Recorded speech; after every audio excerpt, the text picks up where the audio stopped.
नमस्कार मंडळी, आजच्या व्हिडिओमध्ये आपण तुरटीविषयी माहिती पाहणार आहोत। तुरटी किती अमृतुल्य आहे, आपल्या कोणत्या कोणत्या आजारांवरती गुणकारी आहे ते आपण या व्हिडिओमध्ये पाहणार आहोत। व्हिडिओ शेवटपर्यंत नक्की पहा। तुरटी म्हणजेच फिटकरी, हिचा वापर आपण दाढी झाली की कापलेले असेल किंवा कुठे थोडेफार त्वचा सोलली गेली असेल तर ती बरी होण्यासाठी करतो। पण या व्यतिरिक्त सुद्धा अनेक फायदे तुरटी आपल्याला देते, जे तुम्हाला कदाचित माहीत नसतील। चला तर मग पाहूया तुरटीचे फायदे। पावसाच्या मौसमात तुरटी पाणी स्वच्छ करण्यासाठी वापरली जाते। तुरटी ही 2 रंगात मिळते, लाल आणि सफेद। जास्त प्रमाणात लोक सफेद तुरटीचा वापर करतात।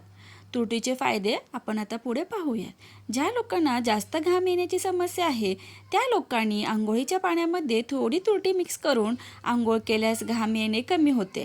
जर कापले असेल तर एखादी जखम झाली असेल आणि त्यातून रक्त येत असेल तर जी जखम तुरटीच्या पाण्याने धुवावी आणि जखमेवर थोडीशी तुरटी पावडर टाकावी, यामुळे रक्त वाहणे थांबते।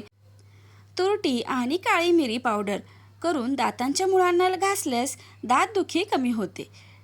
शेविंग केल्यानंतर चेहऱ्यावर तुरटी लावल्यामुळे चेहरा मुलायम होतो।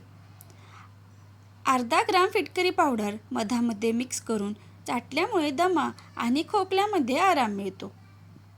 दररोज दोन्ही वेळा तुरटी गरम पाण्यात एकत्र करून गुळणी केल्याने दातातले किडे तसेच तोंडाचा वास दूर होतो।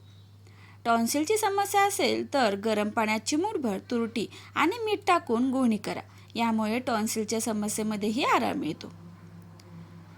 1 लिटर पाण्यात 10 ग्रॅम तुरटी मिसळून त्याने केस दररोज धुतल्यास केसातील उवा मरतात।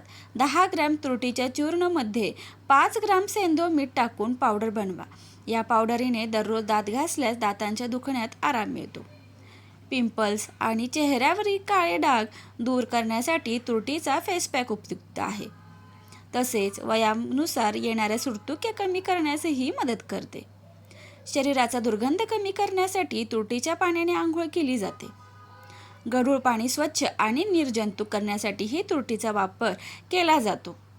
कफ आणि ताप, कोरडा खोकला, कफ आणि तापाच्या समस्येमध्ये सुद्धा तुरटी मधामध्ये मिसळून घेणे उपयुक्त ठरते। असे बरेच फायदे आहेत तुरटीचे। जर माहिती आवडली असेल तर व्हिडिओला लाईक, शेअर आणि सबस्क्राईब करायला विसरू नका। धन्यवाद।